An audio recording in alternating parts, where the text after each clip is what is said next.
Урал-Батыр. Башкирский народный эпос. В стародавние времена, там, где не было ни души, где не ступала человеческая нога, что в тех краях суши есть, никто не знал. С 4 сторон, окруженное морем, было место одно, говорят. Прежде там жили, говорят, старик по имени Янберде со старухой по имени Янбика. Куда бы они ни пошли, всюду путь был им открыт. Старик и старуха сами не помнили, говорят, откуда сюда пришли, где остались отец их и мать, где родная земля, не помнили они. И в тех местах вдвоем первыми стали жить, говорят. Жили они вдвоем, нажили себе 2 сыновей, говорят. Старший был Шульген, младший был Урал. Они людей не видели совсем, жили себе вчетвером, хозяйство они не вели, посудой не обзавелись, тесто не месили, не вешали котла, так и жили они. Не зная болезней, недугов, о смерти не ведали они, всюду живому смерть мы сами считали они. На охоту не выезжали на коне, не брали в руки лука и стрел, держали как равных при себе льва для езды верховой, щуку, чтобы рыбу ловить, сокола, чтобы на птиц выпускать, собаку для охоты на зверя, пиявку кровь сосать. То ли издавна было так, то ли от Янберде довелось, и с годами на той земле в обычай вошло. Если изловят дикого зверя, и зверь окажется самцом, муж и жена вдвоем голову съедают его. А Шульгену с Уралом, собаке со львом, соколу со щукой остальную часть отдают. А если изловят дикого зверя, и зверь самкой окажется, муж и жена сердце себе берут. Если травоядное животное изловят, на него черную пиявку посадят, чтобы пиявка кровь сосала. Из крови той питье готовят, пока не подросли их дети, пока на зверей не стали охотиться сами. Сыновьям они запрещали есть голову и сердце зверя, пить его кровь, чтобы жажду утолить. Не разрешается, говорили они. Не по месяцам, а по дням подрастая, разумными стали дети. Когда Шульгену было 12, Уралу исполнилось 10. Один сказал: на льва сяду, другой сказал: выпущу сокола. Из-за того, что отцу покоя не давали, Янберде обоим своим сыновьям так внушал, говорят: вы оба сыновья мои, черные зрачки моих глаз, не выпали молочные зубы у вас, телом еще не окрепли вы, сукмар в руках держать, сокола на птицу выпускать, на льва сесть верхом, время ваше еще не пришло. Ешьте то, что я даю, делайте то, что я велю. Чтоб привыкнуть к езде верховой, вы на оленя садитесь, на стаю скворцов сокола выпускайте. Жажда одолеет в игре, чистую воду пейте, в ракушке налитую кровь пробовать не смейте. Вот так своих сыновей снова наставлял Янберде. Пить кровь детям своим еще раз запретил, говорят. И вот однажды старик со старухой вдвоем охотиться ушли, а Шульген и Урал в жилище остались одни. С тех пор, как родители ушли, немало времени прошло. Разговорились 2 детей, а еде речь зашла. Призадумался Шульген, хотя знал, пить кровь отец им не разрешил. Предупреждал отец: не смейте пить, говорил. Шульген стал Урала подстрекать. И так ему сказал, говорят: если бы на охоте живность губить было неприятно, а жажду кровью утолять не было бы сладко, тогда отец и мать, позабыв о сне, не щадя своих сил, день за днем, изнемогая от усталости, дома бросая нас одних, не стали бы на охоту ходить. Урал, если это так, давай ракушки откроем. И с каждой понемногу, по капле отопьем, вкус крови узнаем. Урал, не нарушу наказ отца, крови этой не глотну, пока и егетом не стану я, пока обычаи не узнаю, пока не пространствую по земле и не уверуюсь сам, что смерти на свете нет. Взяв в руки сукмар, не загублю ни одной живой души, кровью, высосанной пиявкой, из ракушки не напьюсь. Шульген.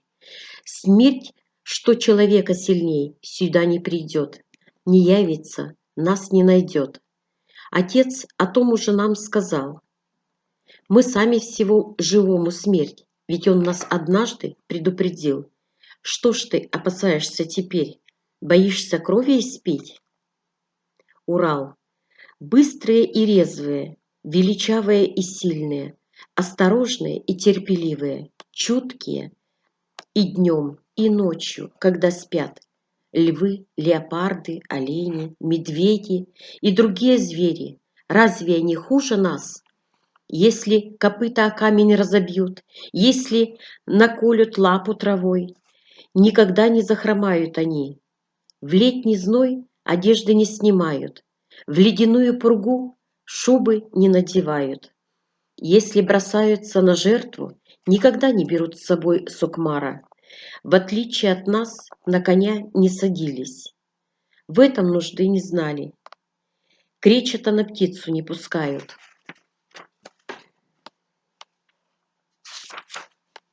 Щуку на рыб не выпускают. Дичь собакой не травят. Не знали, что такое мучение. На кречета, на льва, на собаку, на щуку, не надеясь, не изнывают на охоте. Их оружие клыки и когти. На себя надеяться только им неведома усталость. Сердцем их страх неведом.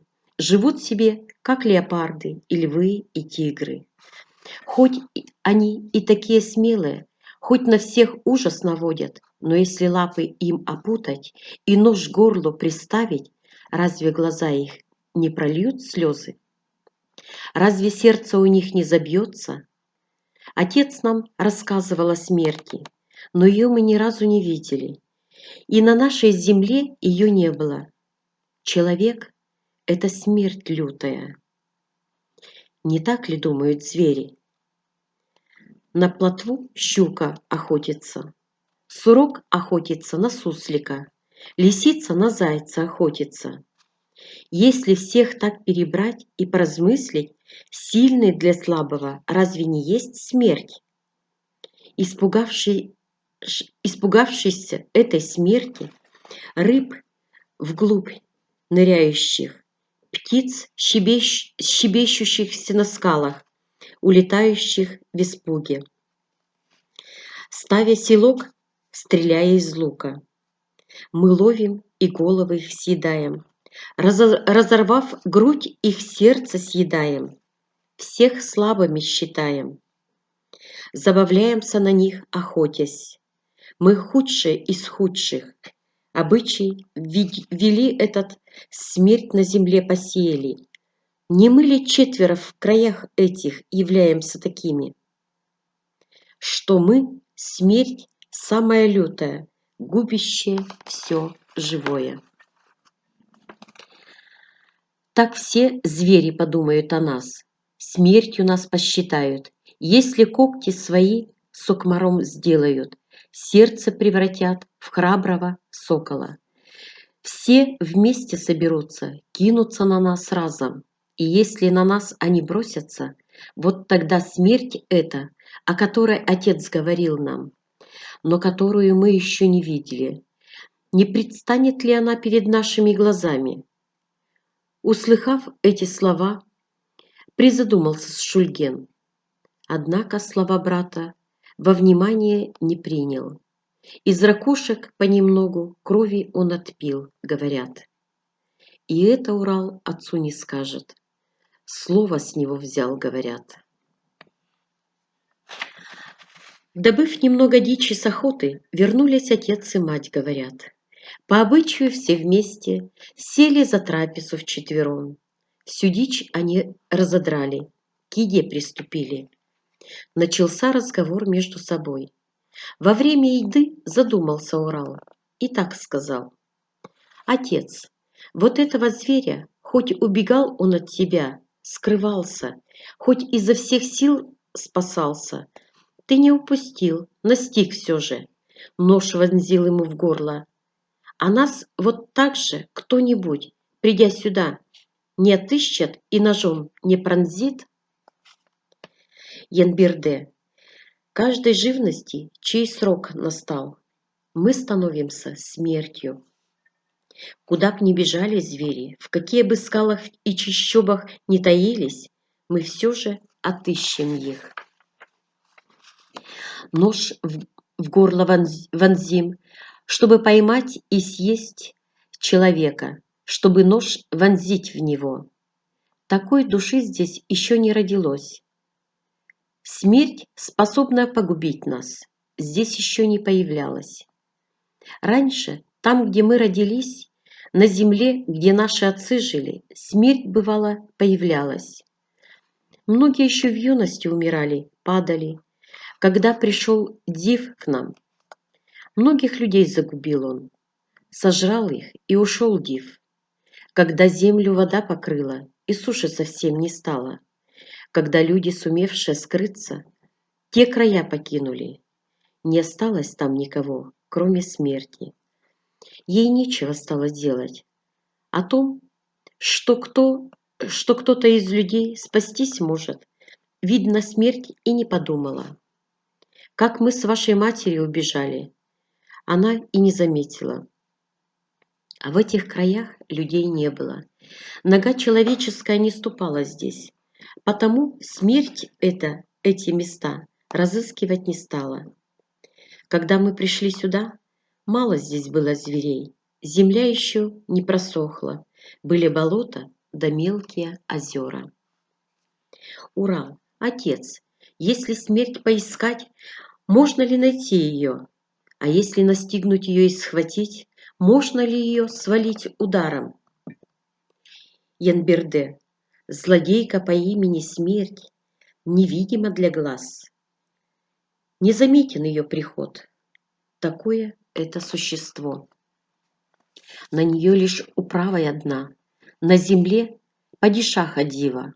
Сказывают, есть родник, человек, воду испив из него, никогда не умрет, говорят. Так говорили старики. Смерти будет не подвластен, говорят. Так о смерти рассказывал Янберде. Окончив еду, он принес ракушки и решил попить крови. Старик Янберде увидел, что ракушки неполные, и начал допытываться у сыновей, кто пил.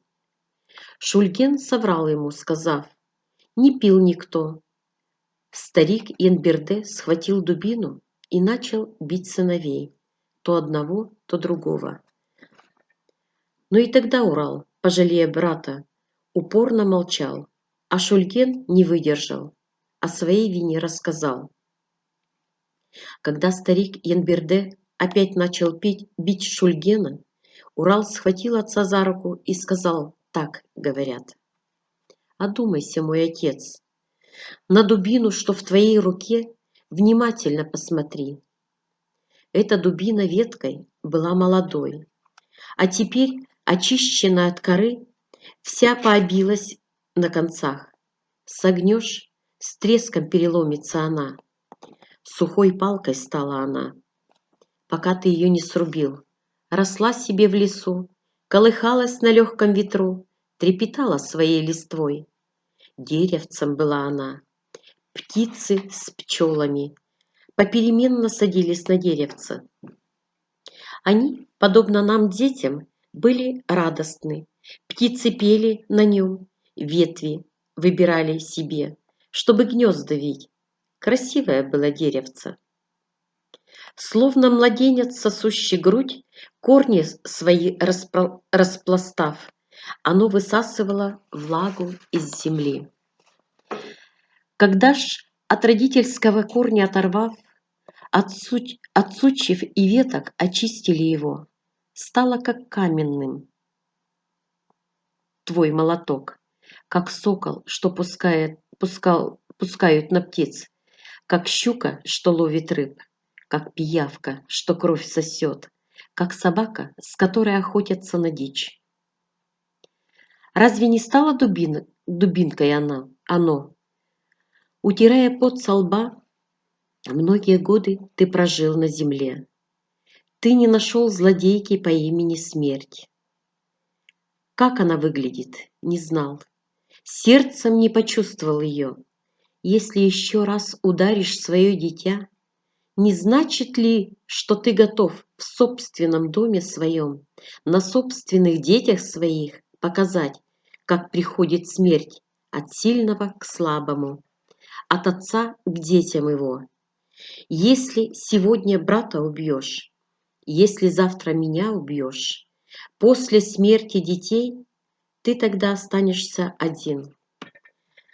Когда старость к тебе придет, сгорбишься, высохнешь ты, когда не сможешь сесть на своего льва, не сможешь на охоту пойти, не сможешь сокола выпускать, еды им не сможешь достать.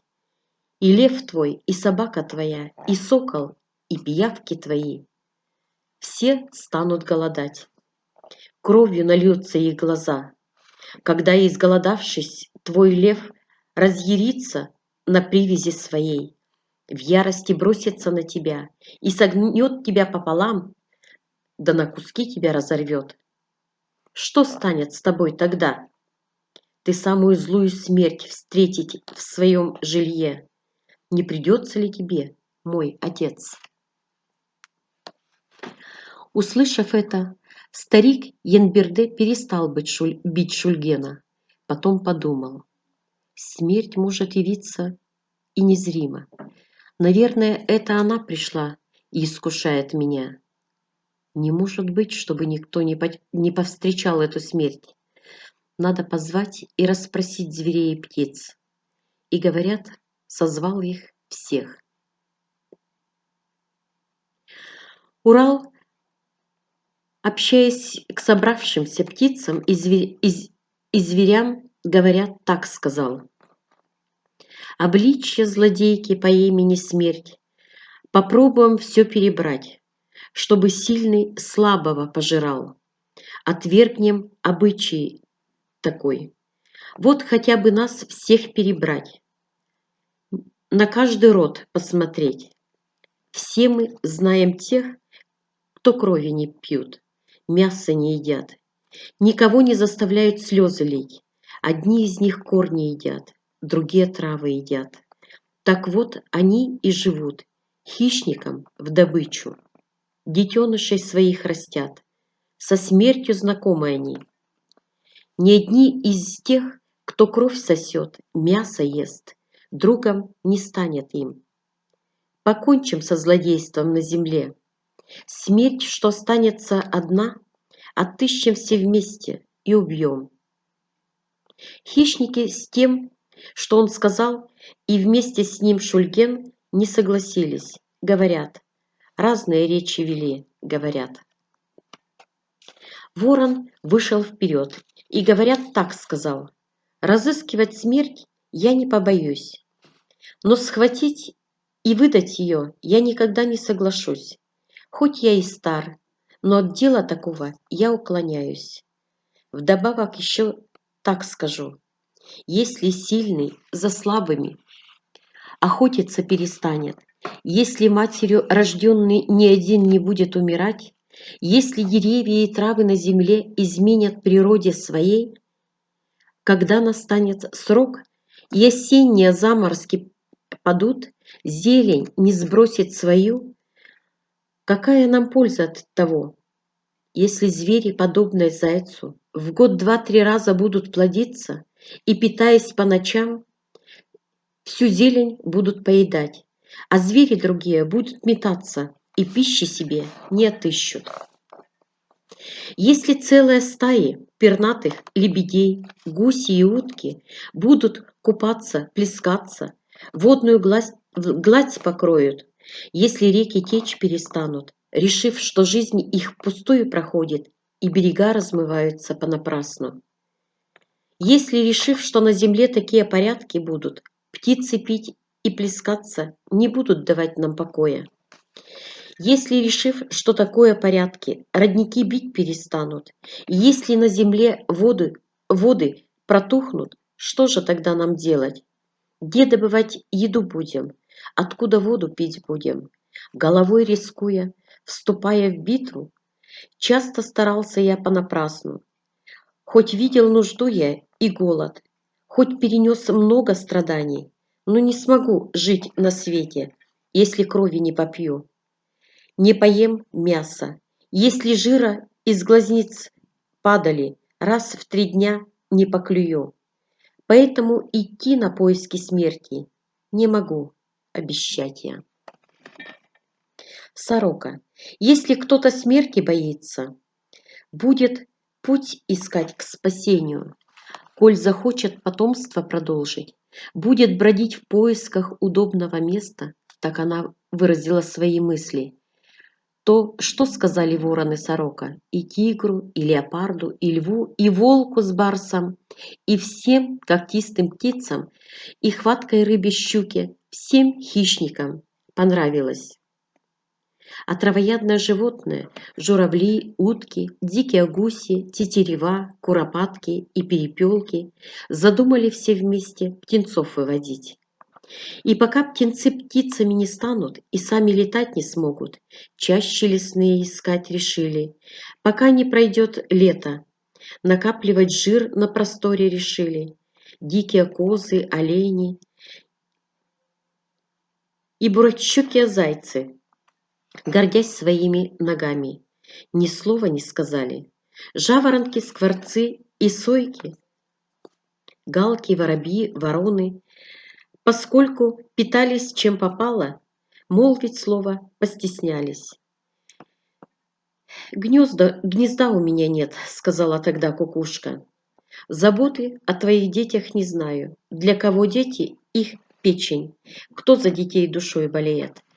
С их пожеланием я согласна». Так она сказала. Все по-разному говорили, каждый по-своему думал. Единства они не добились. Никто не сказал решительного слова. Ни с чем разошлись, говорят. Старика это насторожило.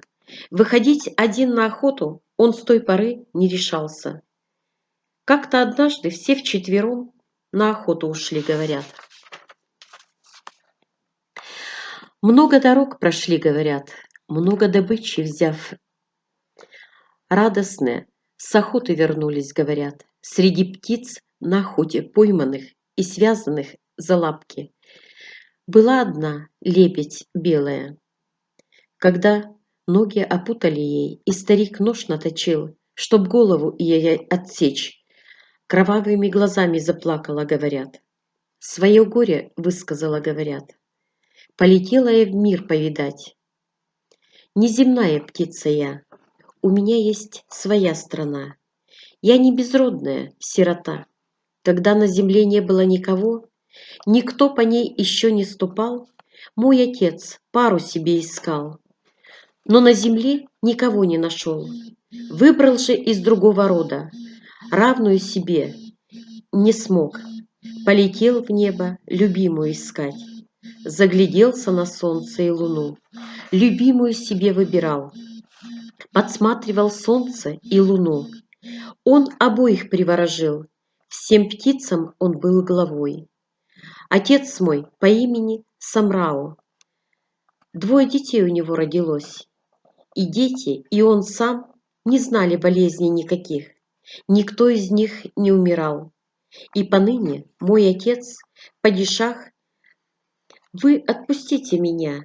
Я в родную страну вернусь. Если съедите меня на части разорвав, сжуете и проглотите меня, все равно пищи не стану вам. Как еда не перевариваюсь. Взяв воды из живого родника, моя мать тело омыла мне. Та, что искупала меня в своих лучах. Всем вам известна она. Моя мать по имени Кояш. Отпустите меня. Отец меня все равно найдет. Придет и выручит меня из беды. Я падишаха Самрау, дочь, имя мое Хумай. Если золотые волосы распущу, лучами страну залью. Днем на землю лучи лью, ночью лучи посылаю луне. Отпустите вы меня, я вернусь в свою страну. Путь к живому роднику я вам укажу. Услышав эти слова, старик Янберде со старухой Янбике обратились за советом к сыновьям. Шульгин был за то, чтобы птицу съесть, Урал, чтобы отпустить. И вышел спор. Урал птицу Шульгену не отдал, вырвал у него из рук, отнес ее в сторону. Не горюй, вот сейчас поем немного и отнесу тебя к родителям. Утешал он ее. Как только люди сели за трапезу, птица махнула здоровыми крыльями, выпали из него 3 пера. Она обмазала их кровью, сочившейся из сломанного крыла. Явились 3 лебедя и унесли девушку-лебедь. Старик Янберде и его сыновья пожалели, что не успели спросить дорогу к живому роднику. Тогда старик велел Шульгену и Уралу отправиться вслед за птицами, не спуская с них глаз, идти за ними и отыскать живой родник. Если по дороге встретится смерть, отрубить ей голову и привести домой. Посадил он обоих сыновей верхом на львов и проводил в путь, говорят. Посох свой превратил в коня, говорят. Много дней провел в пути, говорят. Однажды, когда ехал он по местности, горами окруженной, вот какую гору увидал, говорят. Сороки да вороны не знали здесь ни одной живой души. Ни человек здесь не бывал, ни дива, ни джинны сюда не ступала ногой. Разные деревья, скалы, как верблюжьи горбы. На вершину посмотришь, она взметнулась выше туч. Всю окрестную красоту в себе воплотила давно. Урал приметил вершину одну. Рассекая тучи, карабкаясь вверх, Урал поднялся на вершину ту, говорят, осмотрелся вокруг, долго стоял и смотрел, говорят. Вдали заметил он, мерцающий, словно звезды, какой-то свет, говорят. Недолго думая, он направился туда, говорят. Добрался, посмотрел, взглядом все окинул кругом, красивое озеро увидал, говорят. Вместо камня серебром усланы его берега. Цветы, что росли по берегу, не колышутся даже на сильном ветру. Водная гладь блестит, не рябит волной на ветру, а когда падают солнце лучи, жемчугом отливает она на озере том. Разные птицы собрались, плывущие среди них. В оперении многоцветную чудную птицу Урал увидел, говорят.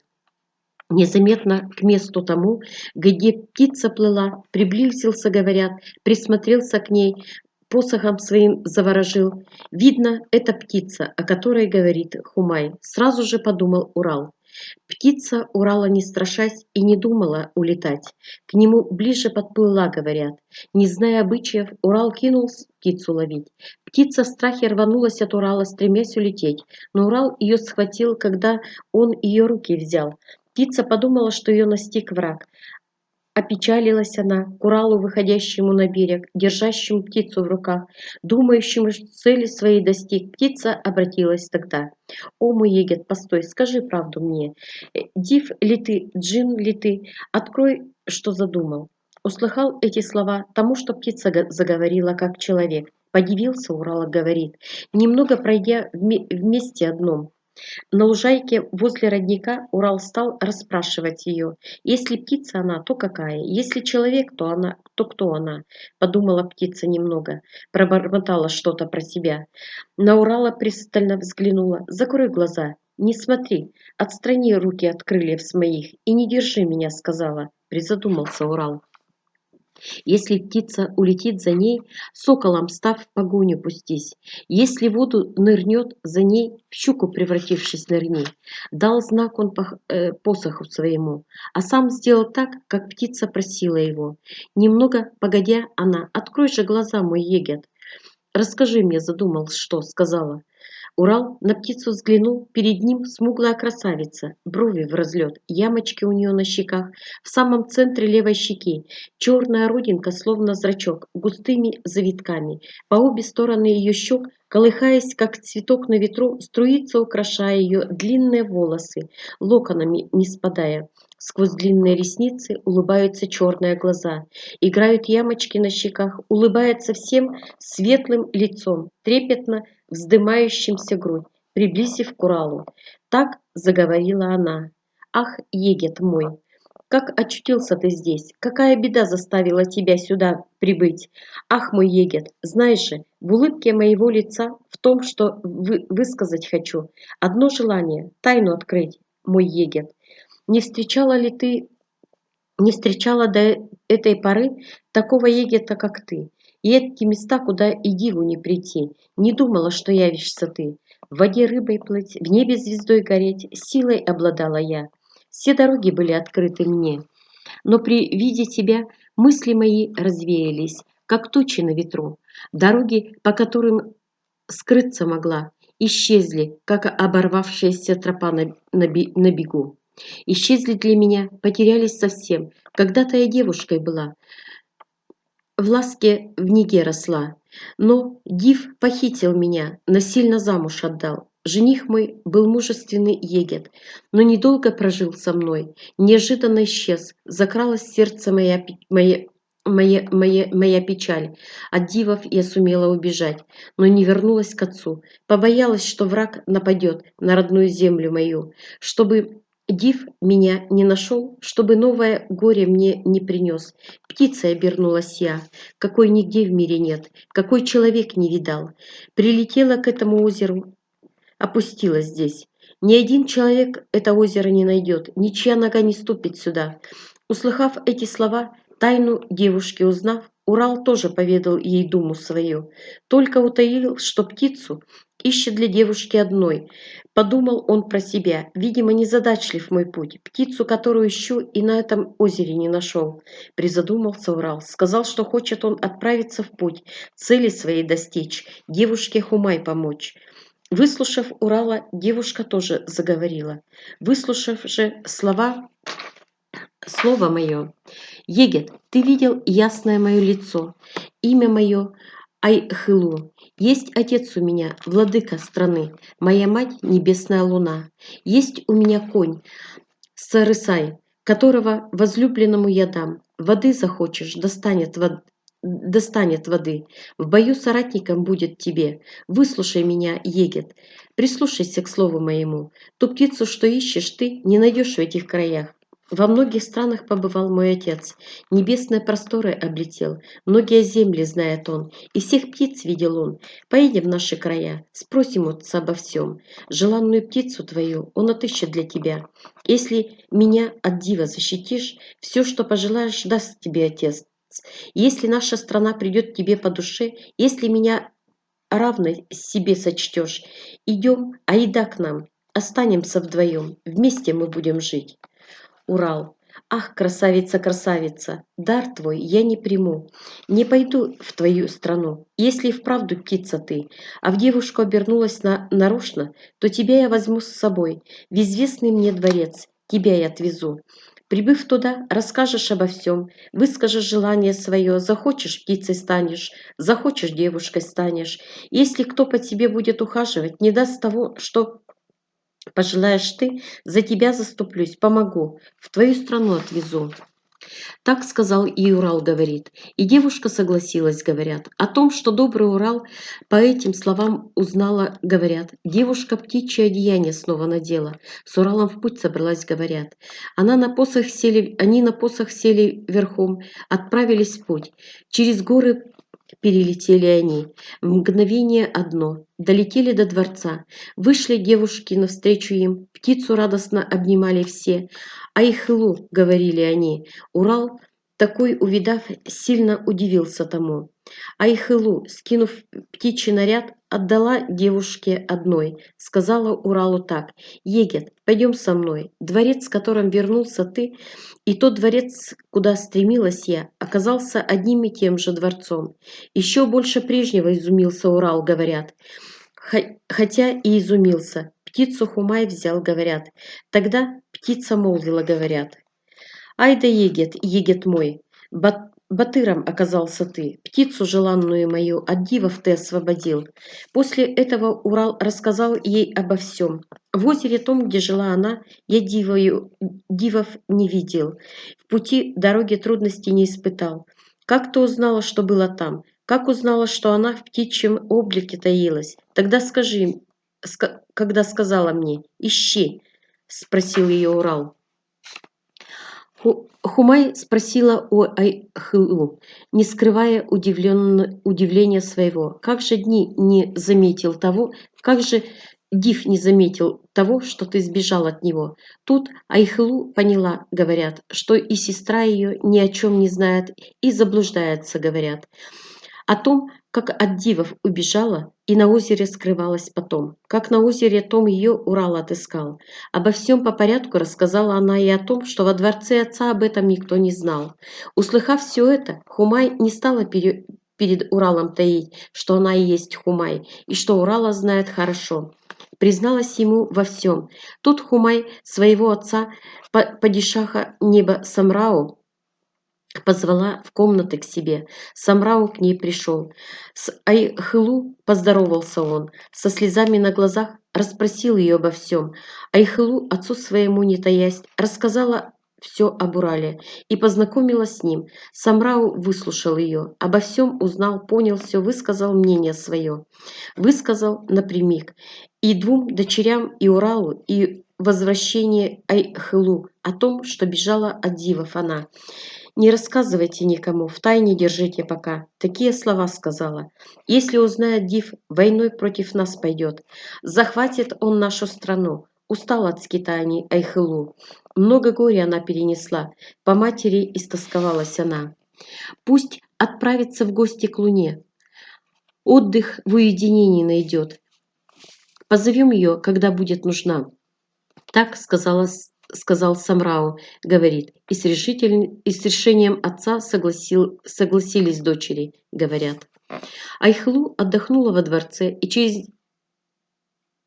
а через несколько дней ее отец и сестра повелели привести к себе рыжего коня, подарок матери Айхылу, и в одну из ночей Айхылу проводила к луне. Несколько дней и Урал почетным гостем был, а потом в какой-то из дней проснулся он рано утром, Хумай к себе подозвал, говорят, и сказал то, что хотел, говорят. Когда я был очень мал, отец мой тебя подстрелил, приняв тебя за дичь. Все мы окружили тебя, а когда петлю накинули на шею тебе, и душа твоя готова была отлететь, то ли ты действительно умела говорить, то ли, рассердившись, испугавшись ли, дар речи ты обрела, услыхав от тебя, что против смерти существует живой родник, отыскать смерть, схватить ее и со света сжить.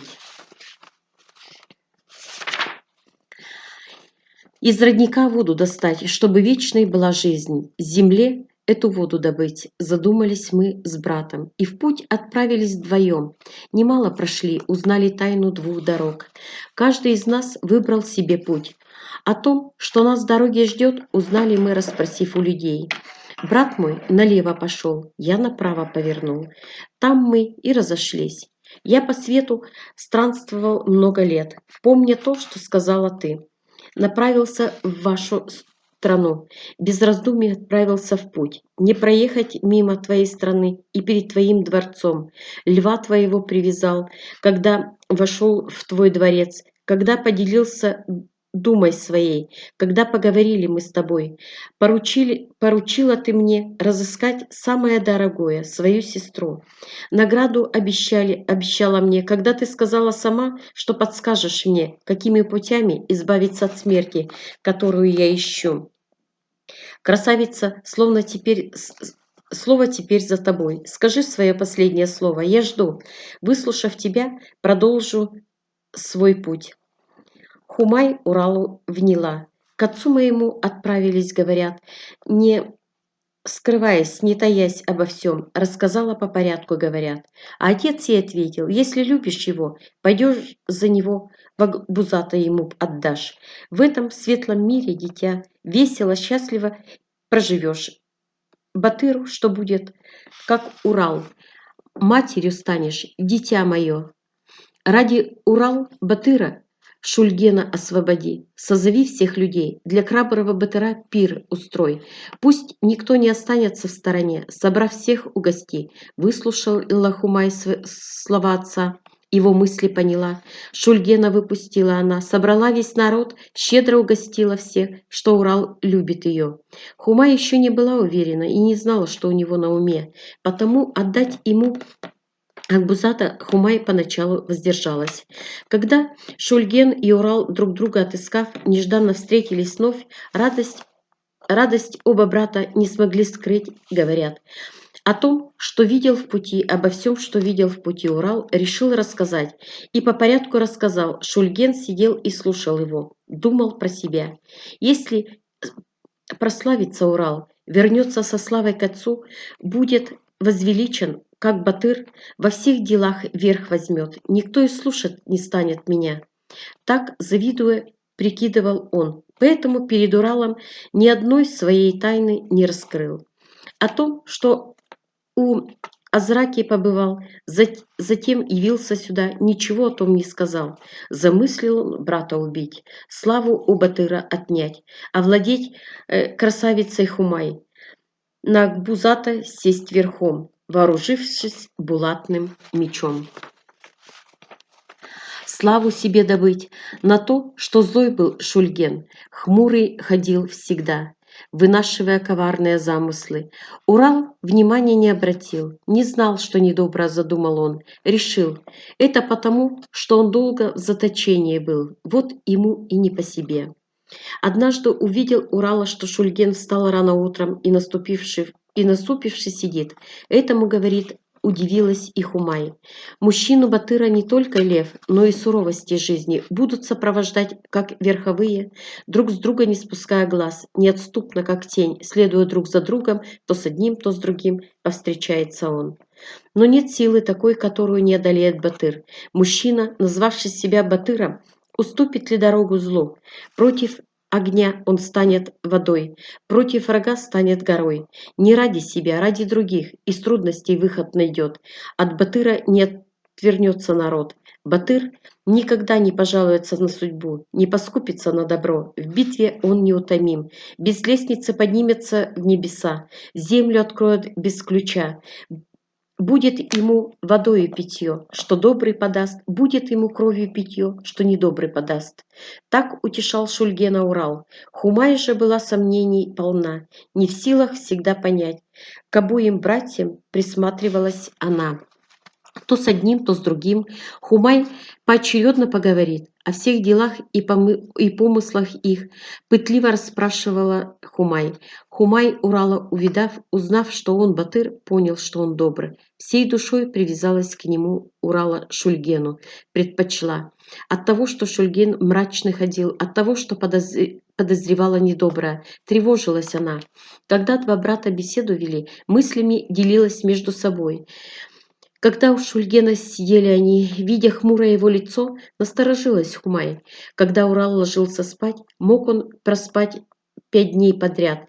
Опасаясь Шульгена к Уралу, Хумай приставила девушек его сторожить. Шульген спал вместе другом.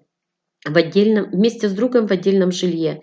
Не смог Шульген задуманное совершить. Помешала этому Хумай. Однажды Шульген встал, увидел Урала и сказал, что задумал. И вот что он сказал. «Во многих странах ты побывал, многое в пути повидал, прославился как батыр. Теперь ты явился сюда, на землю падишаха Самрау. Ступив ты ногой, о чем помышляешь теперь? Что наша цель здесь? Этого еще не знаешь ты. Но на Самрау войной пойдем, а Бузата отберем. Один из нас пусть посох возьмет. Акбуза оседлает другой, станет во главе всей страны. Заставим всех подчиниться себе. Могучими падишахами станем мы. Отдай мне посох свой, уничтожу эту страну. Дочь птицы падишаха Самрау силою себе захвачу. Сяду на Акбузата верхом. Я ведь твой родной брат. Пусть прославлюсь и я. Урал. Они никому из людей никогда не причиняли зла. Не убивай, не проливали слез. Не были враждебны человеку они. Мы должны к тебе, с тобой вдвоем захватить дива страну. Всем, кто томится у него в плену, пусть к свободе открыт. Девушку захочешь взять или Акбузата предпочтешь. Если полюбит тебя девушку возьмешь. Если подарит она коня, возьмешь. Из-за девушки затевать войну, смерти дорогу давить, кровь попусто проливать и злодеями быть не пристало нам. С дурной славой убийц не станем возвращаться домой, одолеем Азраку. Воду добудем из живого родника, всем умершим жизнь вернем, всех на земле людей бессмертными сделаем мы. От этих слов призадумался Шульген, стал выход искать. Однажды, улучив момент, в покоях Хумай Шульген явился один, положил ей руку на плечо и сказал, он так, говорят, открылся ей в любви, говорят. Шульген, в жизни за все, что свершишь, воздается, сказала ты сама. Не будет у нас мыслей злых, не будет кровавых свадьбы у нас. Между нами не будет этого никогда. Так я думаю сам. Для дружбы открыто сердце мое. Я предан неизменно ей. Я тоже в стране большой батыр. Закаленное сердце у меня.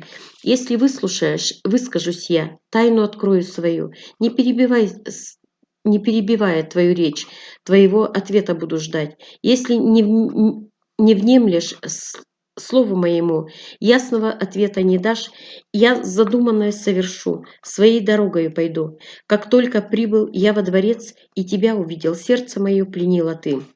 Но ты даже не взглянула на меня, то ли ты узнала меня и, вспомнив прошлое зло, устрашилась за себя, или решила меня испытать, заточила в темницу меня, или после моих слов полюбился я тебе, или приезд Урала причина тому, что выпустил из темницы меня, во дворец пригласила свой, увидел твое ясное лицо. О прошлой обиде позабыл. Подобной тебе красавицы нет. Если искать, не сыскать, говорят. Отдашь ли ты мне руку свою? Пойдешь ли по любви за меня? Так думал я, трепеща. Захочешь, останусь с тобой. Полюбишь, в жены возьму. Воспротивишься, тогда я задуманное совершу. Выслушала его Хумай. Тайны свои не открыла. Но от резкого ответа воздержалась. Она умницей была в том, что Урала любит. Она не призналась. «Хумай, Егет, я выслушала тебя. Тайны тайные помыслы твои правильные поняла. Я дочь падишаха, старшая из его дочерей. Егет, пусть исполнятся помыслы твои, желанию твоему пусть откроется путь. Я устрою большой майдан, испытаю богатырство твое, увижу, как прославишься там. Есть белый конь у меня вдалеке, подарила его мне мать. Прискачет он на Майдан. Если ты, Батыр, узнает тебя. Если сумеешь на Майдане коня схватить и сесть на него верхом, булатный меч снять с седла. Если таким Батыром окажешься ты, тогда буза тебе подарю. Попрошу отца свадьбу сыграть, стану возлюбленной твоей. Так ответила Хумай, говорят. Шульген согласился с ней, говорят. Хумай созвала Майдан, говорят. Кликнула Акбузата, говорят. Тут гром загремел, загрохотал, буря поднялась на земле, горы, скалы разрушились от нее. Все живое в ужас вергая, словно летящая звезда, разгоряченной толпой Акбуз с неба слетел, говорят. Красавица Хумай подскакал и склонил перед ней голову, говорят. Когда предстал таким Акбуз, весь Майдан был изумлен. На спине его лежит седло, а к луке того седла привешен меч алмазный. Лука золотая у седла, золотые удила в узде, уши словно шило навострил, грива расчесана, как у девушки, волосы волосок к волоску, ноздри словно башкунак, зубы как дольки чеснока, грудь как у кречета, узок в боках, копыта легкие, крутые, медью отливают, как у зайца глаза, шея, словно изогнувшаяся змея, двойная макушка, челюсть узкая, шея длиной скалас, веки глаз, как у орла, ход высокий, вскинута голова, играет он, храпит, прядая ушами, по сторонам беспокойно косит, словно хваткий волк. Глазом влажным сверкает, в ярости жует удила, пена падает с губ, поскачет, птица взлетит, облако пыли оставляя за собой. Каждый человек, встретив его, остановится в изумлении, застыв. Вот такой этот Акбуз, никем не виданный чудесный бузат. Хумай потрепала Акбуза своего. Так сказала Хумай, говорят, жил ты на небе, как звезда. С нетерпением Батыра ждал. Всех Батыров сбросил с себя, в чьих жилах текла нелюдская кровь, тех Батыров, кого выбирала я. Ни одного не счел достойным себя, сам же Батыра не избрал, не нашел его для меня. Вот Батыры сюда пришли, ждут они тебя. По-богатырскому изберешь или по красоте изберешь. Избери себе одного, спутником сделай своим. Он товарищем станет тебе, возлюбленный станет моим, красивый мне, не подстать, не удержится в моем седле, когда тучи с шумным ветром придут, когда буря с ливнем налетит. Птицы смогут летать, перекати поле, овраг найдет. От сильного ветра укроется оно, но если я поскочу, поднимется ветер такой, что и камень на месте не улежит, воды вспенятся, забурлят. Рыба не сможет плыть по волнам, ударю копытом даже гора Кав. Рассыплется в муку толокно. Все живое вокруг погибнет, не выдержав того, на луке моего седла. Булатный меч острый, как алмаз. Долгие годы закаляло его солнце в пламени своем. Огонь, способный расплавить весь мир, не сможет расплавить его. Ничто на свете не способно лезвие его притупить. Тот, кто не поднимет и в небо не взметнет тяжесть в 70 батманов, и на 3 пальцах не удержать, уронит ее. Тот мужчина, не настоящий батыр, не сможет он скакать, размахивая мечом. Если таковим не будет Батыр, моим спутником не сможешь стать.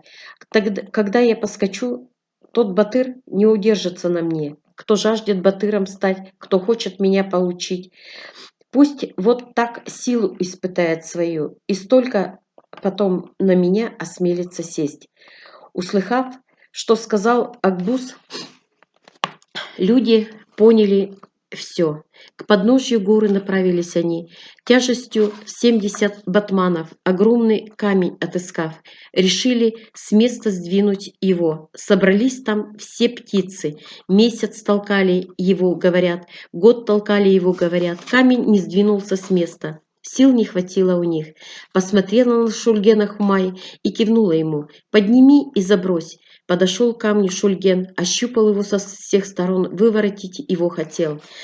Напрягся, напыжился он, старался, не жалея сил. Как стоял по колено.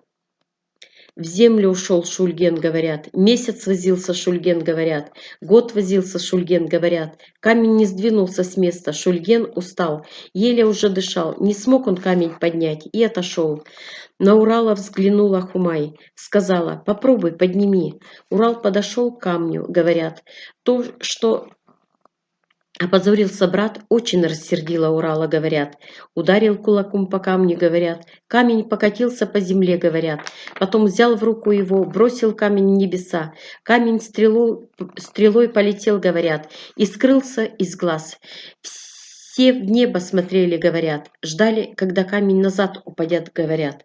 Было утро, полдень настал, полдень прошел, вечер настал, в небе послышался гул. Увидев, как падает камень, опасаясь, что он всех разобьет, все до единого заплакали. Пусть на землю упадет. Пусть не погубит нас. Все вместе Урала стали с мольбой просить. Урал вытянул руку, говорят, камень поймал на лету, говорят, и спросил, говорят, в какой же стороне живет Рака. В страну Азраки Урал метнул камень, говорят. Все переглянулись между собой, удивились, стали гадать, переговариваясь между собой о том, куда камень упадет. После этого конь Бусь, склонив голову к Уралу, подошел, сказал: «Батыр, я отныне твой», и подчинился его воле, говорят. Тут выступил вперед сам Самрау, падишах, говорят, подал руку Уралу, говорят, сказал ему: «Будь моим зятем моим», говорят. Тем временем разгневанная дочь явилась его, говорят. К Уралу подошла, говорят, стала его упрекать, говорят. «Егет, я выбрала тебя, чтоб ты пришел во дворец, яблоко подарив, знак тебе подала, а ты в мой дворец не пошел, меня равной себе не признал, мое приглашение отверг. Перед всеми рабами ты опозорил меня». Слова дочери, услыхав, с трона сошел падишах. «Из какого рода тот егет, что опозорил мою дочь?» сказал. И к Уралу подошел, говорят. Брызгая слюной, он так стал говорить: «Эй, егет, об имени моем, как славном падишахе Катиле, не только люди этой страны и подвластных мне земель, но даже птицы и звери слышали и знают о том, даже в могиле мертвецы. Если моя дочь приказала, почему же ты не идешь? Почему раздумываешь ты? Почему нарушаешь обычаи мои? Почему не идешь и медлишь ты? Не знаю того, кого падишахом зовут, не знаю обычаи резать людей. Мне видеть и слышать о таком. Сколько ни странствовал я, нигде на земле не пришлось. О том, что такое бывает, не знал. С чужими обычаями не знаком. Злодейку по имени Смерть ищу я, чтобы убить. Обычаев таких не боюсь, и смерти я не страшусь. Не только человека, но даже птенца. Если смерть к ним придет и руку над ним занесет, я смерти их не отдам. Сложа руки не буду стоять, я повременю. Все обычаи узнаю твои, а потом все, что думаю я, выскажу тебе». Услыхав эти слова, падишах понял, что Урал – чужой человек в их стране. Приближенные падишаха, батыры его и старцы, что были при нем, все приревновали к Уралу падишахову дочь, позавидовав, что девушку отдают за него, что зятем падишаха будет он. Люди, ждавшие смерти, услышав эти слова Урала, обрадовались и заговорили между собой. Сам падишах рассвирепел, говорят: «Не выбирай такого глупца. Понапрасну не томись, на никчемного не смотри. Иди, дочь моя, иди домой, во дворец возвращайся свой». Сказал он дочери своей, говорят: не мешкайте с теми, кто в жертву определен. Девушек в воду бросайте, мужчин в огонь кидайте, а этого егета, заковав, приведите ко мне. Приказал 4 батырам, говорят, а сам, сев на свой трон, стал ждать, когда другие подойдут, как только приближенно связанных по рукам девушек и мужчин. Девушек собрались в воду бросать, а мужчин в огонь кидать.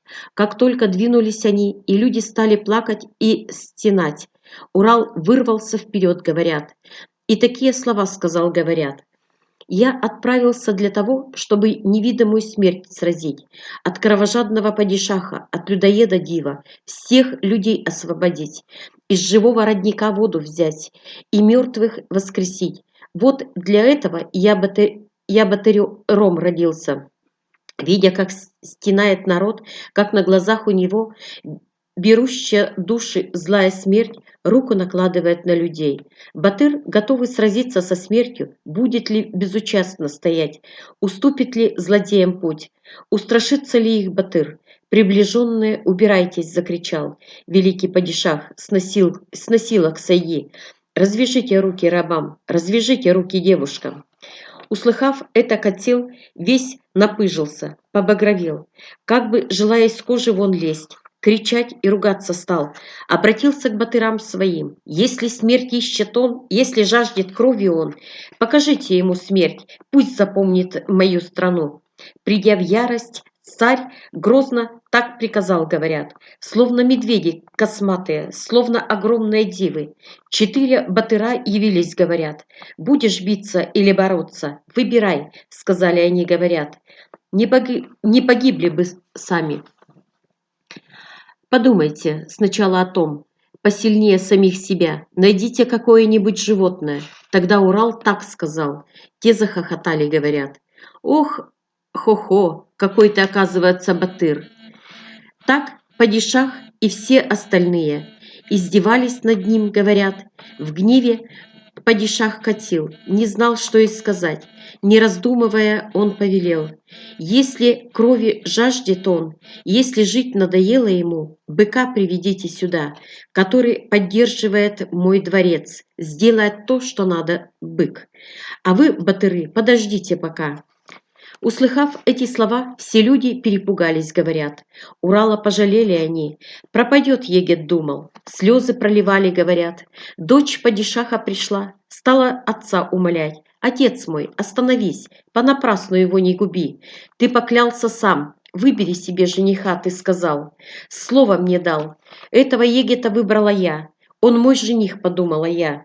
С егетом поговорить ты даже мне не дал. Отец мой, остановись, понапрасну его не губи». Хоть так и умоляла его дочь, слезы кровавые лила, не внял просьбе дочери падишах, не уступил ее мольбам, землю с ревом взрывая, в ярости брызгала слюной.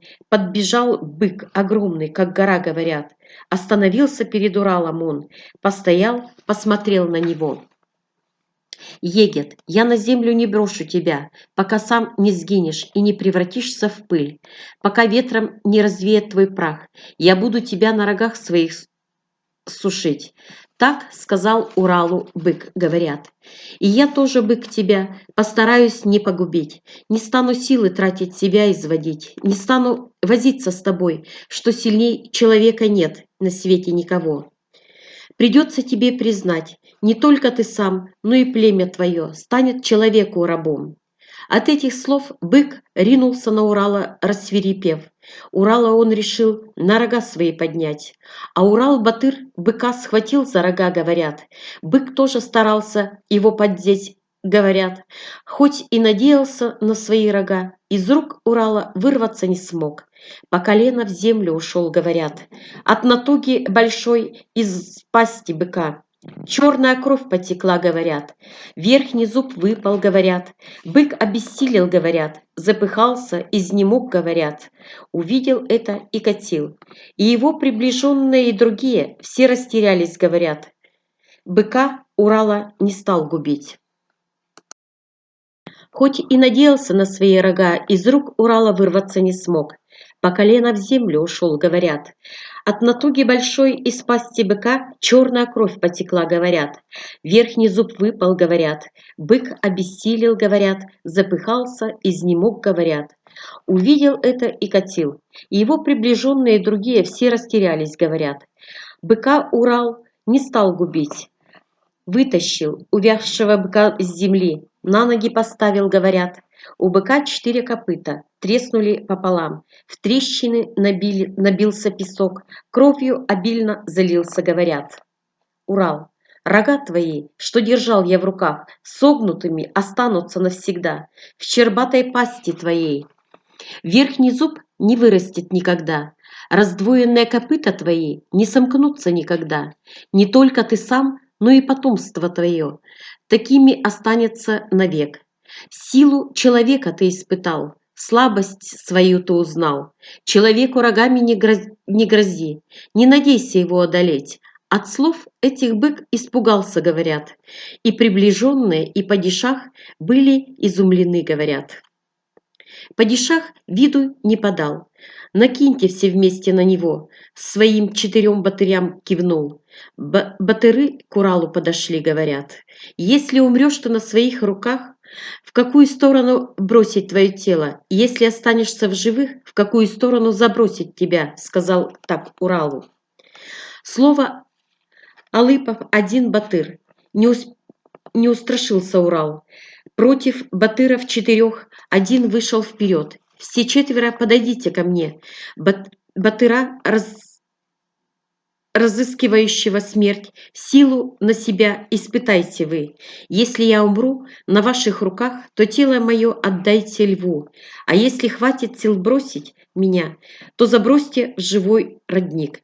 Теперь и вы ответьте мне, если в руки попадете мои, и мотыльками затрепещите вы, в какую сторону забросить вас, когда, дивов разгромив, из живого родника воду взяв, снова к вам я вернусь и буду вас искать, то ваши тела, стертые в муку толокну, ваши души, трепещущие, как мотыльки, в какой стороне могу отыскать? Рассмеялись батыры, когда Урал это сказал. Если хватит сил одолеть и на спину нас положить, падишаху и его приближенным бросишь под ноги нас. Так насмехались они.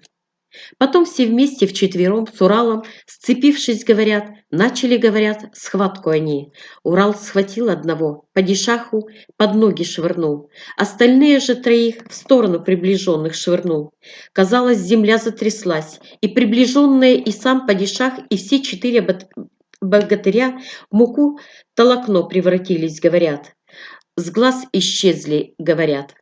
Матери в кровавых слезах, рыдающие отцы, дети, связанные по рукам. Все видели это, говорят. К Уралу бросились они, руки ему стали целовать, говорят. Урал вошел во дворец, говорят, всех людей собрал, говорят. Беглецам, скрывавшимся всем, возвратиться в свои дома, приказал Урал, говорят. Избрав среди них главу, сам уйти собрался, говорят.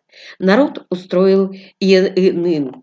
Урал вместе со всеми был, самый старый среди людей. Так сказал, говорят. Ты егет из егетов, оказывается. Ты бесстрашный батыр, оказывается, надеясь лишь на самого себя. Засучив рукава, жалея таких, как мы, ты пришел сюда, батыр. Оказывается, та, что вызвала гнев падишаха, та, что с ним столкнула тебя. и потому всем нам принесла свободу и счастье, ведь ведь это дочь падишаха. Из-за нее все это приключилось. Тебя полюбив, взбунтовалась она, против отца голос подняла. Едет на дочери падишаха женись, живи вместе с ней, Егет. Услыхав эти слова, узнав, что все того хотят, Урал решил жениться, говорят. Девушку в жены взять, свадьбу сыграть, пожить так немного, грешил, говорят. Прошло несколько дней. После свадьбы своей Урал снова отправился в путь, говорят. Много вод перешел, говорят. По пути в местности одной, у подножия скалистой горы, посреди пологой ложбины соскочил со своего льва.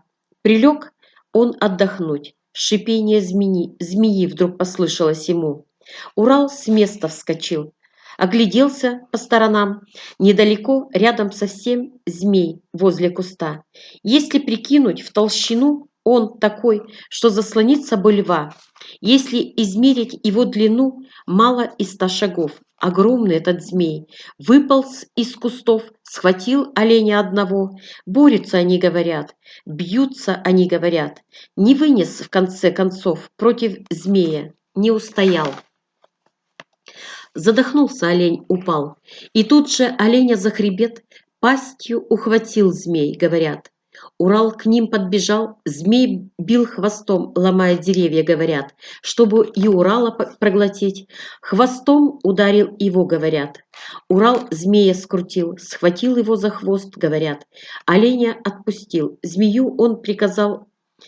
Змей ни слова не сказал. Он оленю хребет, продолжав рвать и ломать. Олень тут же испустил дух. Урал смотрел на это, говорят, старался змей, говорят, сделать то, что хотел. Оленя скорее проглотить, но это не удавалось ему. Большие рога не пролезали в пасть. Хвостом выламывал их, но не сломились рога, а землю оленя ударил. Но и тут не поддались рога. Змей, в конце концов, из сил выбился совсем. Проглотил бы оленя, не проходят рога. Выплюнул бы его, но не может он. Обессилел змей, изнемог. Поняв, что с оленем справиться не смог, что другого выхода нет, змей голову приподнял, с мольбой к Уралу воззвал. «О, Егет мой, помоги! Я сын падишаха Кахи, Егет по имени Заркум. За помощь твою отплачу, я тебе тоже помощь окажу. Скажешь, будь спутником моим, и я последую за тобой. Если попросишь кораллов, жемчугов, отправимся в мой дворец. Сколько пожелаешь возьмешь, гостем будешь у меня». Урал спросил, говорят потом, эти слова услыхав. Ответил змею Урал, говорят, никогда не делавшего зла, не обидевшего ни одной живой души, крови, не пьющего оленя, не питающего мясом оленя. Смерти, врагу моему, несчастного предал ты, разорвав. Тайну этого мне открой, обо всем мне расскажи. Даром твоих не надо мне, даров твоих не надо мне, и дворца не надо мне. Я отправился из своей страны, чтобы избавить всех людей и защитить их от смерти злого врага. Зарком. О, Егет мой, расскажу, всю тайну открою тебе. Недалеко от наших мест, в одной стране, где птицы живут, есть падишах по имени Самрау. У этого падишаха есть дочь, она солнцем рождена. Я просил, не отдал он ее. Дочь его тоже сказала, ты змей. Не захотел не захотела идти за меня. Молил я отца моего, дни и ночи упрашивал его. Отец, жени меня на ней, говорил. Если согласия не дадут, с их страной огненную битву начни, говорил. Отец сказал, на охоту пойди, в свою змеиную шкуру облачись, оленя с рогами в 12 ветвей поймай и съешь. Он сказал, если проглотишь его, любой облик сможешь принять. Самым красивым среди людей мужчиною станешь ты. В страну птиц явишься ты, одну из дочерей Самрау выберешь для себя. На охоту я вышел по совету отца, и оленя совсем уж было проглотил, да сил не достало мне. В горле застрявшие рога так и не сломались совсем. Егет, ты меня не губи. Доброе дело сделай мне. Помоги мне, Егет. Потом к отцу моему пойдем. Все, что захочешь, возьмем. Богатство отца не проси. Самую красивую девушку в мире даст. Ты на нее не польстись. Даст сокровищ полный дворец. На них тоже не польстись. Кораллов и жемчугов всего. Отец мой рассыплет пред тобой, и ими не дай себя заманить. Отец мой скажет, наконец, чтоб кто-то от кораллов, жемчугов отказался, перед богатством голову не склонял, чтоб от красивой девушки отказался. Сколько по свету не странствовал я, такого не слыхал и не видал, такое ни разу не встретилось мне, ничем мне больше расплатиться с тобой. Теперь самого себя прошу. Егет мой, назови желание свое, за большую услугу твою отплачу. Так мой отец скажет тебе. Заранее предупреждаю тебя. Скажешь, чтоб снял он шкуру аждахи. Скажешь, чтоб надел птичью одежду, чтоб высунул свой птичий язык и вложил себе в рот. Отец тебя припугнет. Не камень, на камень он плюнет, камень заставит, как воду кипеть. Если на гору плюнет, гора расплавится, станет водой. Вода потечет и в один миг соберется в низине. Сверкающее озеро предстанет пред тобой. Ни конца, ни края не будет у него. Этого тоже не пугайся ты. Снова проси его высунуть язык.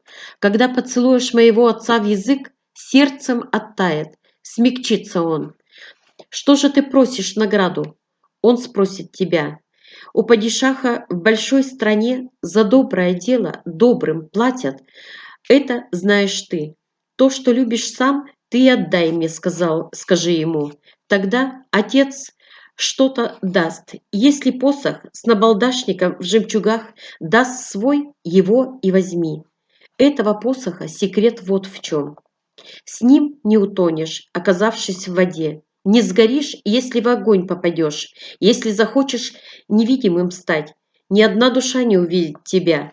Если враг тебя будет искать, не отыщет никогда. Услыхав Заркума слова, Урал обломал оленю рога, и змей, оленя проглотив, егетом обернулся тотчас. И в тот же миг, не успели еще они закончить разговор, раздался какой-то свист. У Заркума тотчас побледнело лицо. «Что это?» – спросил Урал. Заркуму что ответить? Не хотел сказать истину. От Урала ее скрыл. Отец все распознал, узнал, что я рассказал обо всем. Если этого егета упущу, не проглочу его, отпущу, отец всем сердцем вскипит, в гневе повесит меня. Проглотить егета мне не хватит сил, хвост свой в петлю я больше свернуть не смогу. Если же выдам его отцу, если в ноги отцу поклонюсь, то небольшое наказание понесу и останусь в живых. Так подумал про себя Заркум. Но Уралу ничего не сказал. Это отец послал искать меня. Так Урала он обманул. Пойдем со мной, Егет, гостем будешь у нас. В подарок у моего отца попросишь то, что я сказал. Так он Урала зазывал. Во дворец его приглашал. Повидаю змея страну, все тайны узнаю ее, если в мире бывает так, что на добро отвечают злом. Пойду вместе с ним, чтобы это испытать. Слово Егета должно быть твердо. Пойду, не отказываясь. Если за добро добром платят, увижу там и это. Я испытаю всю мощь сердца, способного смерть одолеть, силу руки, способной ее свалить. Так подумал про себя Урал и решил идти во дворец. Если жив буду, вернусь, встретимся с тобой вновь. Не вернусь, долго не жди, не скитайся в чужих краях, дорогу обратную найди. Домой отправляйся тогда, привет от меня передай. Так он сказал льву, говорят. Поцеловав его в лоб, говорят, расстался с ним, говорят. Отправились Урал с Заркумом, говорят. Много гор прошли, говорят, и вот что-то черное увидели впереди, похожее на гору высотой до небес, словно сверкающие зорницы. Огонь полыхает вокруг, говорят, увидав на своем пути. Что-то серым туманным покрытое, огнем, пламенем пышущее. «Что это?» – спросил Урал. «Не гора это, а змей, охраняющий дворец». Заркум ему объяснил. Подошли они ко дворцу, говорят. Тут, говорят, увидел Урал возле ограды железной, беззаботно свернувшись клубком, лежит девятиголовый змей. Урал понял, что сторож он. Заркум подошел к нему первым, говорят. Девятиголовому змею он приказал: «Ключ принеси». Змей пронзительно свистнул, зашипел. Казалось, рухнули горы и скалы. Потом раздался грохот и шум. «Наверное, горы рушатся», — Урал тогда подумал. 4 змея о 6 головах. Ключ волокли, говорят. Оказалось, это ключ. Так сильно гремел, говорят. Тем громадным ключом Заркум открыл дворец, говорят. «Иди, Егет, входи, а я отправлюсь к отцу, сюда его приведу», — сказал Заркум и ушел, говорят. Урала запер там, говорят. И вот тогда ко дворцу большие и малые все змеи подползли, говорят. Стали разному говорить. Урал стоял и слушал, говорят. 11-головый змей. Мой черед его съесть, чтоб 12-ю голову отрастить, самый близким падишаху стать, визиром сделаться его. Другой девятиголовый змей. Этот человек теперь от сына падишаха тайну узнал, обещание от него получил. Его или сам падишах съест, или же я его проглочу. Ведь тайны нашего падишаха все я держу в своей голове. Падишах не станет его есть, он же сына ему спас. Да, если и съест, голова у него не отрастет. Не толпитесь вы тут зря, на поживу не надейтесь вы. Не ждите, вам не достанется он. Сказал, и все змеи расползлись, а девятиголовый змей все поблизости кружил. Потом к воротам подполз, говорят, девушкой обернулся, говорят, и к Уралу подошел. Взглядом хотел его заворожить, говорят, руки к нему протянул, говорят. Урал его руки сжал, говорят, на всех пальцев его брызнула кровь, говорят. Не выдержал такого пожатия змей. Огнем хотел Урала спалить, говорят, но в ярости Урал змея за горло схватил, говорят. Ведь тайнами владеешь ты, людей пожираешь ты, головы отращиваешь себе, все тайны, как хаки, и его самого охраняешь ты. Услыхав эти слова, удивился змей, говорят. «Ой, оказывается, ты мой Тенгри. О том я и не знал. Думал, что ты человек. Сын твой тайну человеку, царь мой, раскрыл». С этими словами змей Уралу в ноги упал и загнулся пополам перед ним. То ли запах учуял, то ли догадался он. «Нет, нет, ты не мой Тенгри. Человеком здесь запахло. Ты, оказывается, настоящий человек». Из рассказа сына падишаха все тайны его разузнал. Узнал тайны, ты сюда пришел. Сказал, так и поднялся змей, говорят. Раскрыв свою пасть, зашипел. Хотел Урала огнем пламенем спалить, говорят. Но не испугался Урал. По голове его ударил, говорят. Со звоном из одной головы на землю выпали ключи, а из остальных 8 голов вышли 8 богатырей. Все мы раньше были людьми, мужиками были в своей стране. Но всех нас змей проглотил, себе головы отрастил. Сердце змея рассеки, ключ золотой в нем найдешь, дворец тайн откроешь ты. То, что пожелаешь, возьмешь. Так сказали они, говорят. Урал так и сделал, говорят. Тайну дворца получил, говорят. Дворец тайны открыл, говорят.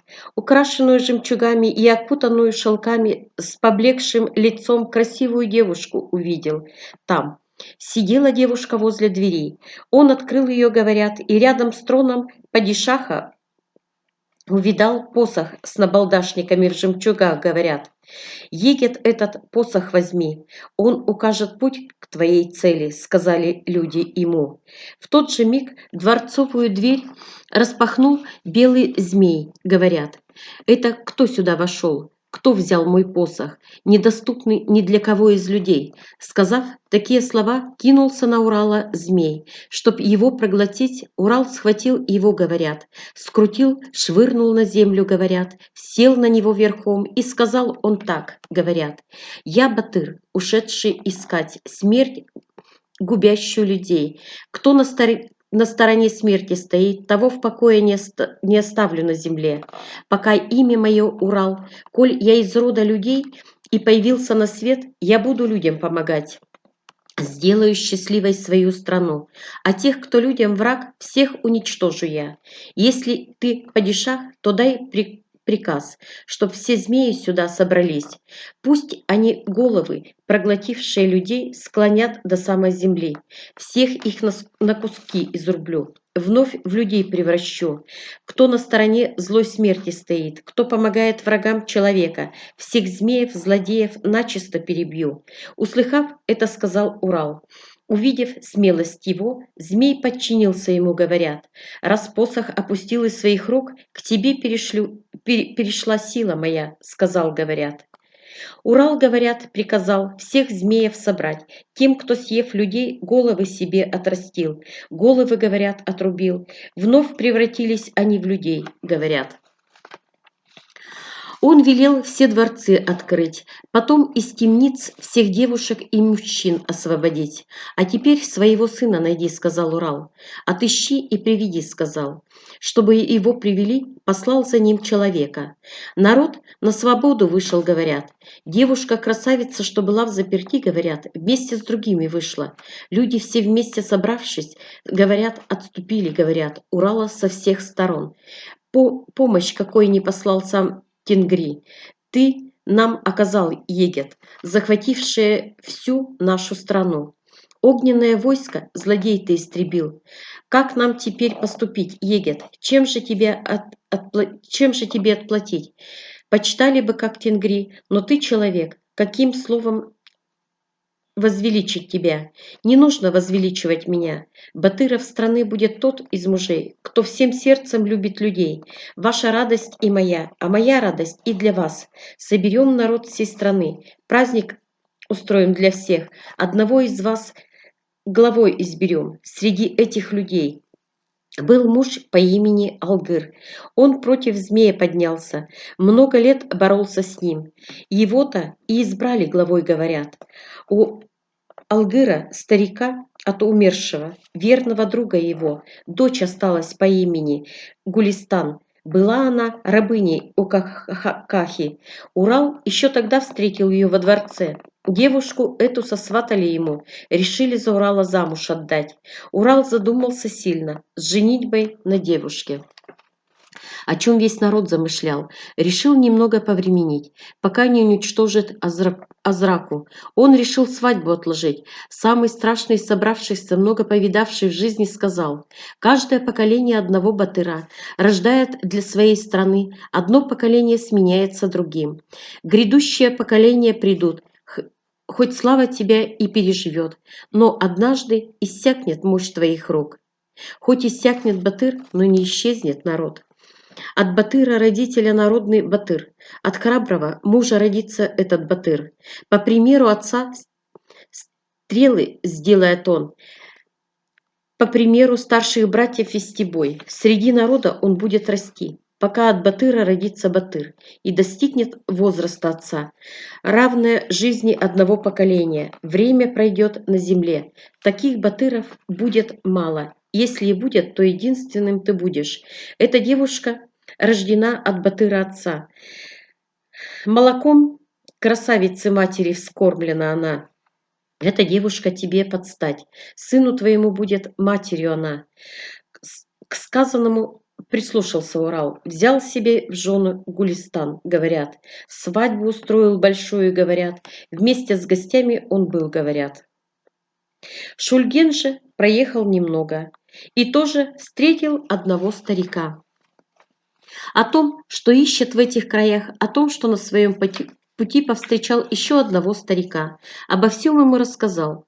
Тогда Шульгену тот старик, открыто, не таясь, так сказал, говорят: «Тот старик, которого ты повстречал, младшим братом приходится мне. Со мной вместе в одной стране родился и вырос он. И теперь его лицо обросло белой бородой. Он седой старик. Еле теплится в нем душа. Истощенный он, очень слаб. И на меня поглядев, я словно егет, когда сказал тебе, он младший брат. Ты подумал, обманываете старика. А секрет тут вот в чем, егет. Хорошо запомни это, егет. Так заведено в нашей стране. Все словно родные здесь, будто одной матерью рождены. Не грабить народ, на родине кровь не проливать, не иметь лишнего кошелька, не утаивать то, что людям принадлежит. В землю не зарывать, все, что добыто людьми, порознь не делить. Не считать, что сильному дозволено все. Сирот не обижать, мать, родившую дочь, не позорить, не унижать, детей ее в воду не кидать, таких обычаев не нарушать. Так в этой стране поклялись. От этого обычая мой брат отступил. Каждого, кого осилить мог, убивал и лишал жизни. Злодейке по имени Смерть помогал найти друзей и врагов, чтоб много крови в стране проливать. Такой обычай он завел. Поэтому его из страны, с земли, где родился и вырос он, люди, сговорившись между собой, прогнали прочь. Теперь вдали от людей в одиночестве он живет, в горестях влачет свой век. Сам он и лицо его состарились, на нем смерти печать, сказал так старик. Шульген понял все, расспросил о дороге у старика, как проехать, повидать ту страну, разузнать все о ней. Старик, не таясь, все объяснил. Месяц ехал Шульген, ехал год, много рек проехал и гор, где застигла его ночь в пути. Там и ложился спать. До одного места добрался он. У озера очутился он. Берега его камышом заросли, кувшинки, раскинув листья свои, словно тиковое дерево цвели. Дно не топкое, в гальке все. И много уток, лебедей, диких гусей плавало тут и там. Рыбы, живущие в озеро, сорожки, щуки, пескари вместе плавали, резвясь, друг на друга не попадали они. Увидев это, остановился Шульген, вырвал волос из гривы льва, сделать петлю решил, чтобы рыбу ловить. В поисках палки для петли направился к густым зарослям ивника. Пошел он вперед, до кустов ивника дошел, а там, рядом с соловьем, что на иве пел, сидели в ряд горлицы, ястребы, соколы были тут. И жаворон среди них. Глянул Шульген на склоны гор, а там овцы, бараны и волки, лисы, куры и петухи. Все вместе собрались. Увидев это, остановился Шульген, вспомнил, о чем рассказал ему старик. Сначала к падишаху пойду, разузнаю тайну дворца, а по дороге домой охотой займусь, всех переловлю. Подумал так Шульген, сел верхом на льва, поехал дальше дорогой своей. И когда ехал он, с Заркумом бежавшим из дворца встретился Шульген. Заркум стал расспрашивать его. Шульген отвечал, не таясь. Назвался ему Заркум сыном падишаха Гивов Азраки. Шульгена обманул, правду утаив. Отправился к Азраке, обещал дать много подарков, обещал взять его вместе с собой, обещал из живого родника воды достать и сколько захочет ему дать. Все это Заркум обещал. Не понял Шульген хитрости его. Отправились они вместе в путь, говорят. Много дорог прошли, говорят. Однажды что-то черное увидели они, приросшее к земле, взметнувшееся в небеса, взметнувшаяся в небеса. Туча это или гора? Горой назовешь, но кипит, говорят. Тучей назовешь, но гудит, говорят. Подивился этому Шульген. Спутника своего спросил, говорят. Спутник Заркум ему так сказал. То черное, то видим мы. Один из громадных дивов, стерегущих дворец. Завидев нас, он приближается к нам. Остановись, немного, подожди. Ты на месте постой, я сначала сам пойду. Скажу ему, что явился гость. Потом он придет за тобой, во дворец тебя отведет. Сказал и, оставив Шульгена, сам к диву пошел. Меня и спутника моего отведи во дворец, попросил. Див падишаху о них сообщил, говорят. Понял хитрость Заркума, падишах, говорят. Повелел дивам, говорят, 2 паров привести, словно к мужам-батырам с почтением, словно гостям большим с уважением. Подошел к ним огромный див, говорят. Шульгена Заркумом он во дворец повел, говорят. Когда до дворца дошли они, оставил Шульгена Заркум, чтобы сообщить о себе. Один во дворец вошел, говорят, падишаху руку подал, говорят. Рядом со Ракой отца своего увидал, говорят. Кахаха вместе с Азракой размышляли об Урале. Между собой вели разговор. В недоумении, в растерянности. Они сидели, говорят, дивы сынчи пришли. Один старый, знающий больше других, сказал: «Мой падишах, помнишь ли ты, что когда родилось какое-то дитя, когда до нас донесся его крик, в небе летавшие дивы попадали на землю все, чтобы выкрасть его или уничтожить, убив. Ты дивов и джинов послал, когда они хотели его схватить. Ребенок на них в упор посмотрел. От страха у дивов всех сердце разорвались. Ребенок этот из дома ушел, приблизился к нашей стране. Помнишь, как только подумал он, воду возьму из живого родника. Об этом сказал кто-то из прохожих. Родник со страха вспенился, взбурлил, в нем наполовину убавилось воды. Получив об этом весть, ты тогда сильно горевал. Падишах мой, надо выход найти. Нельзя сложа руки сидеть. Давайте человека найдем, чтобы у птицы Самрау Акбузата коня этот человек смог достать.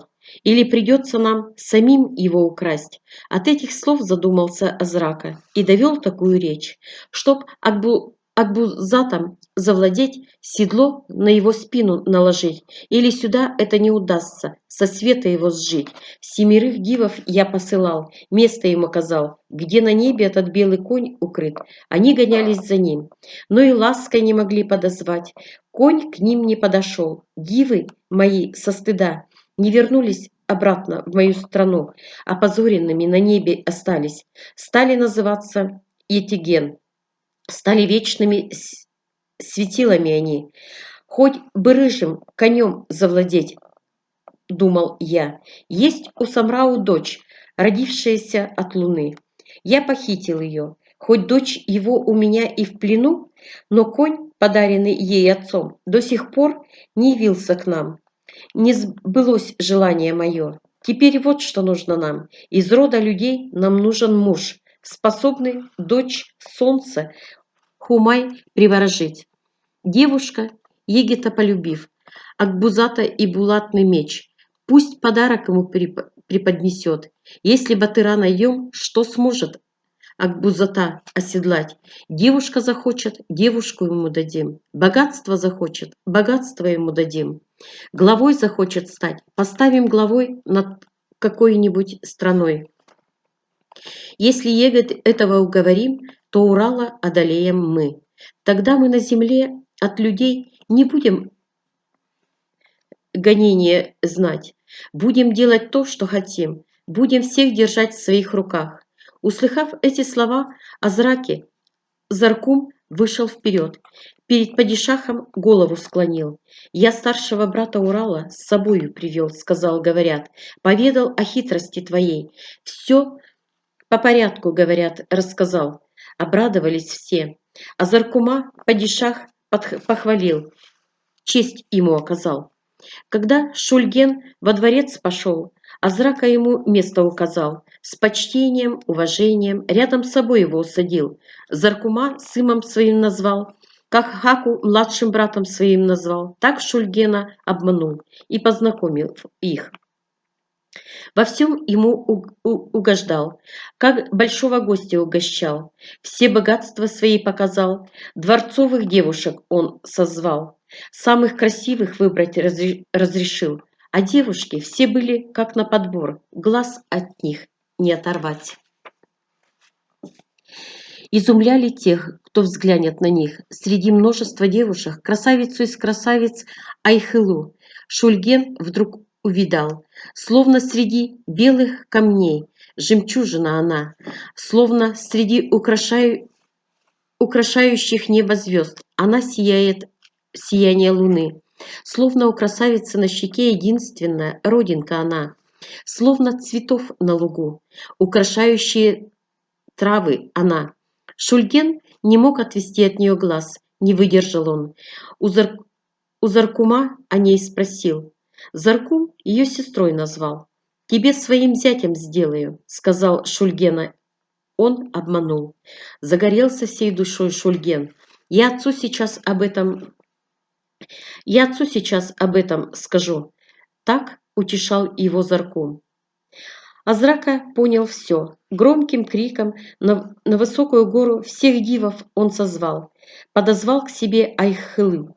В укромное место ее отвел. Строго ей наказал, что похищенная девушка она, Шульгену не говорить. Из дворца не велел выходить. Если не сделаешь так, как сказал, голову оторву и съем, а тело твое брошу в огонь. Так ее припугнул. Свадьбу на славу устроили им. Шульген стал мужем Айхылу.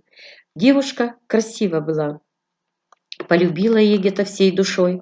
Шульген, увлеченный ею, остался во дворце, все свои дела позабыл. Однажды коварный правитель Азрака позвал Заркума и Шульгена. По порядку все объяснил. Как дочь Самрау падишаха, булатный меч и Акбузата можно раздобыть, сказал. Муж, который на Акбузата сядет верхом, муж, который в руки булатный меч возьмет. В целом мире будет самым главным батыром. Всех склонить головы заставит он. Так по-разному Азрака Шульгена соблазнял. Когда Шульгену он все объяснил, сказал, что всюду восхваляет Шумай, что если будет бой, Азрака дивов ему даст. Шульген решил отправиться, говорят, захотел Хумай овладеть, говорят. Заркум с Шульгеном вдвоем, сговорившись меж собой, на одном диве верхом страну Самрау падишаха решили отправить вдвоем, говорят. В один из дней во дворце падишах в эти двое собрались, сговорились тайно. Заркум и Шульген на диво сели, не успели и глазом моргнуть. В нужном месте очутились они. С дива сошли они, стали держать совет. И тут, как бы невзначай, Заркум заговорил. Об Урале речь повел. Так он сказал, говорят. Отсюда не очень далеко. Есть страна, змея, Аждахи, как Хаки. Падишах там по имени как Хака. У этого падишаха в руках волшебный посох есть.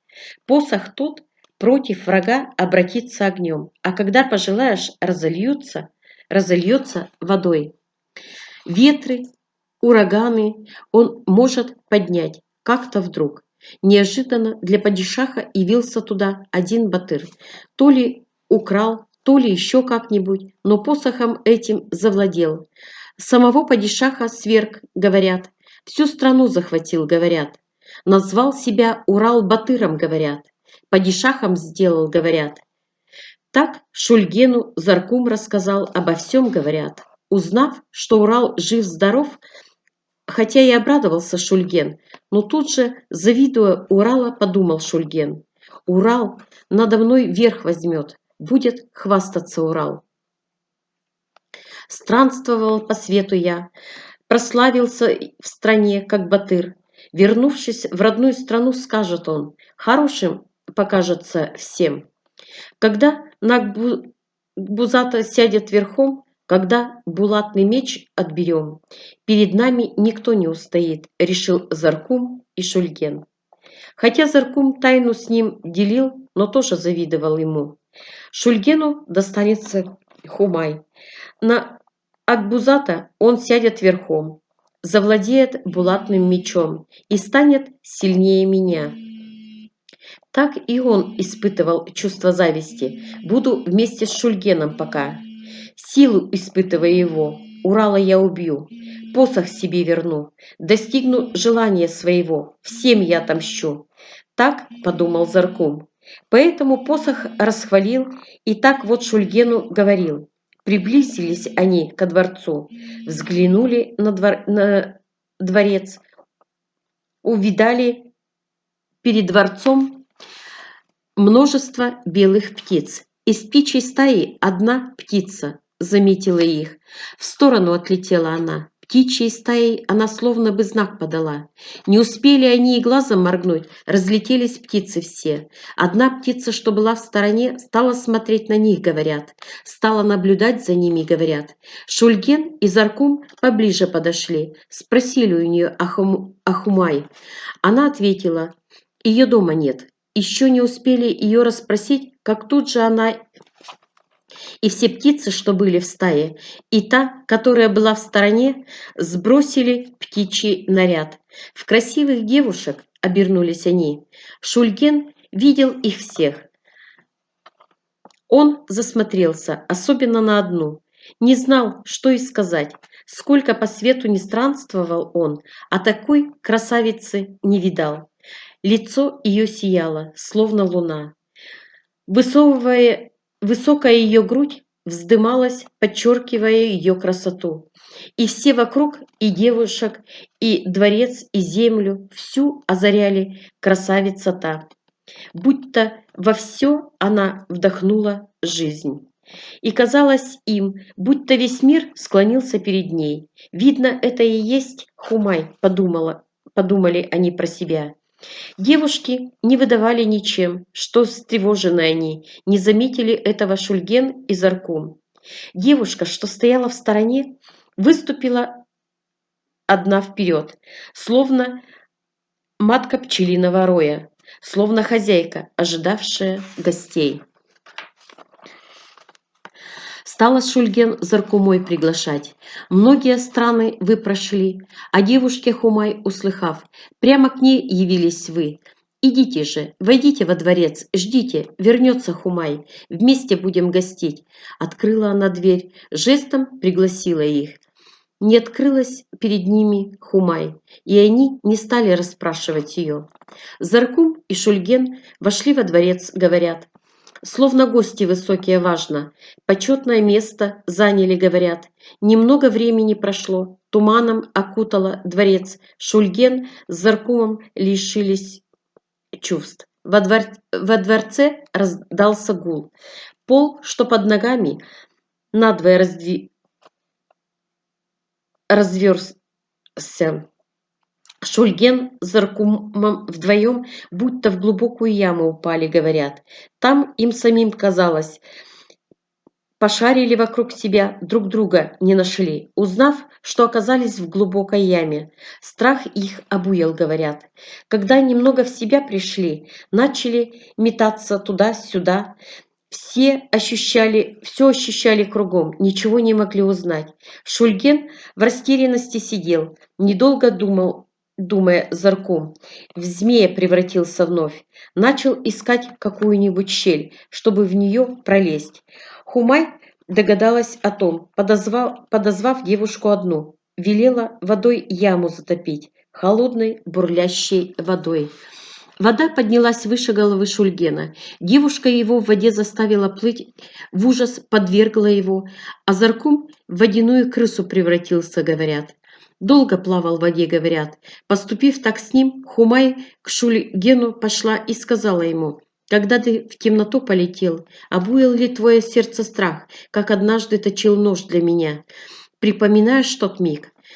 За тот мой ужас, страх терпи уж ты, мой егет, жаждущая крови и слез, погубившая множество людей и снова крови жаждущая. Жестокое сердце твое пусть смягчится, пусть возродится в твоем сердце добро, пусть жир твоего сердца оттает, все живое, как самого себя, пусть возродится душа, чтобы любить, пусть сердце жалостливое, молодое, владеет разумом твоим. А до той поры здесь, в могиле, оставайся живьем. Пусть томится твоя душа, пока новым человеком не станешь ты, способным друзей достойных выбирать, способным верный путь избрать, способным в народе оставить добрую память о себе. Тогда ты хорошему человеку другом станешь, змеев будешь сторониться, врагами их считать. Сказала эти слова Хумай и удалилась, говорят.